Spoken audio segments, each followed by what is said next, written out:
बिस्मिल्लाहिर्रहमानिर्रहीम। अस्सलाम वालेकुम वरहमतुल्लाहि वबरकातुहू। नाज़रीन, मैं हकीम खालिद महमूद नक्शबंदी मुजद्दिदी आपकी खिदमत में हाजिर हूँ और आप सबको अपने चैनल पर खुश आमदीद कहता हूँ। नाज़रीन, चैनल को सब्सक्राइब करें और बेल आइकन को ज़रूर दबाएं ताकि आपको हर रोज़ नई आने वाली वीडियो सबसे पहले मिल सके। नाज़रीन, मौजू है मेरा एहतलाम। इसकी काफ़ी मैं वीडियो बना चुका हूँ, लेकिन मैं चाहता हूं कि जितनी भी इसकी वजह है एहतलाम की, वो सारी आपकी खिदमत में पेश कर दूं ताकि आपको इलाज कराने में या करने में आसानी हो। जिस तरह जरियान की बहुत सारी इकसाम है, इसी तरह एहतलाम की भी बहुत सारी इकसाम है। इसमें भी ज़कात इसका भी अमल दखल होता है और मैदे का भी अमल दखल होता है। लेकिन आज का जो मौजू है वो है ख्यालात फासदा। हर वक्त अपने ख्यालात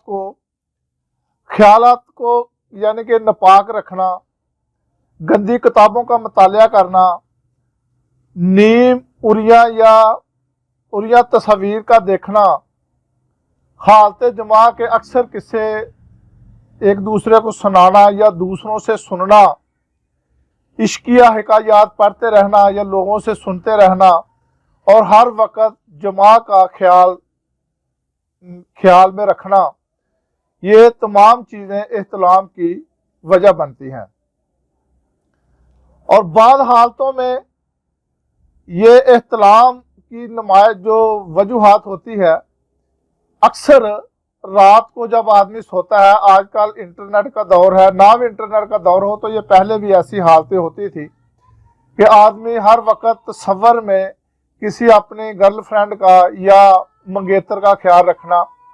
ये अक्सर जो शादीशुदा लोग हैं उनको भी ये शिकायत हो जाती है, जो कि अपने घरों से दूर जॉब पे रहते हैं या मुल्क से यानी कि बैरून मुल्क काम करते हैं। उन लोगों को भी ये मर्ज रहता है, क्योंकि उनके ख्यालात भी हर वक्त उसी की तरफ रहते हैं और जब वो रात को सोते हैं तो एहतलाम की सूरत इख्तियार हो जाती है, एहतलाम होना शुरू हो जाता है। और एहतलाम जब शिद्दत इख्तियार कर जाता है तो फिर होता ये है कि आदमी को ख्वाब भी नहीं होता, जब जाग आती है तो उसको पता चलता है कि मेरे कपड़े जो है वो पलीद हो चुके हैं। तो ऐसी सूरत में उसके मुताबिक जो आप इलाज करेंगे तो इंशाअल्लाह ताला इसका इलाज भी होगा। अगर तो मैदे की भी प्रॉब्लम है साथ और ये साथ ख्यालात फासदा भी है, तो फिर मैदे का भी आपको इलाज करना पड़ेगा और अपने ख्यालात को भी पाक रखना पड़ेगा। ख्यालात को जितना पाक रखेंगे और साथ में उसका अगर देर तक ये बीमारी रहे तो फिर इसकी दवाई भी लाजमी खानी पड़ती है।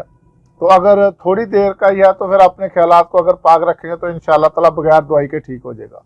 अगर इसके पीछे ख्यालात फासदा के पीछे ज़कात हिस्स की भी अलामत पाई जाए, अगर ज़कात हिस्स जो मैंने पीछे बताया कि मुख्तलिफ किताबें, ऐसी गंदी किताबें पढ़ना या गंदे किस्से कहानियाँ सुनना या सुनाना, हर वक्त इश्किया ख्यालात रखना और जमा की हालत के किस्से सुनना या सुनाना या किसी अपनी गर्लफ्रेंड से बातें करना या उसका जहन में ख्याल रखना, इन तमाम वजूहात की वजह से भी ज़कात हिस्स की शिकायत हो जाती है। तो ज़कात हिस्स मैदे के साथ साथ ज़कात हिस्स का भी इलाज करें तो इंशाअल्लाह ताला ज़कात हिस्स ठीक होने के बाद फिर अगर आप एहतलाम की दवाई खाएंगे तो आपका एहतलाम भी ठीक हो जाएगा। तो नाज़रीन, एहतलाम जो है अगर ये महीने में 1 या 2 बार हो जाए तो फिर इसको बीमारी नहीं समझना चाहिए।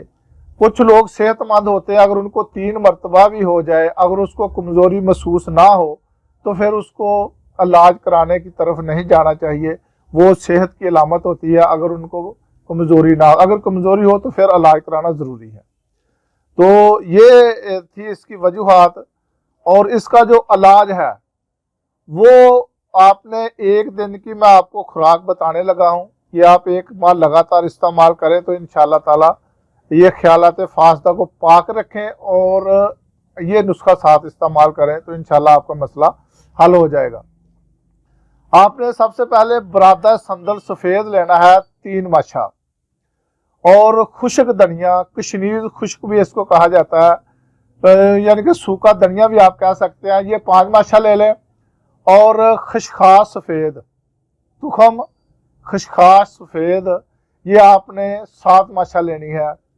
तुखमे खुरफा ये 5 माशा लेनी है। तुखमे सरवाली 7 माशा। इसके इस तमाम अद्वियात को पानी में इसको पीस लें, यानी कि किसी भी आप कूड़े डंडे के साथ इसको पानी शामिल करके इसको पीस लें। और शरबत नीलोफर 2 तोला ले लें और शरबत अनार 2 तोला ले लें। अगर दोनों ना मिल सके तो दोनों में से अगर एक भी मुहैया हो तो फिर भी आपका काम चल सकता है। आप इसको 2 तोला उसमें शामिल कर लें और मीठा करके ये एक टाइम आप इसको पी लें, सुबह या असर के वक्त, या निहार मुँह सुबह पी लें या असर के वक्त भी निहार मुँह होता है खाना पीना, उस वक्त जो है उसके बाद ही खाना अक्सर लोग खाते हैं।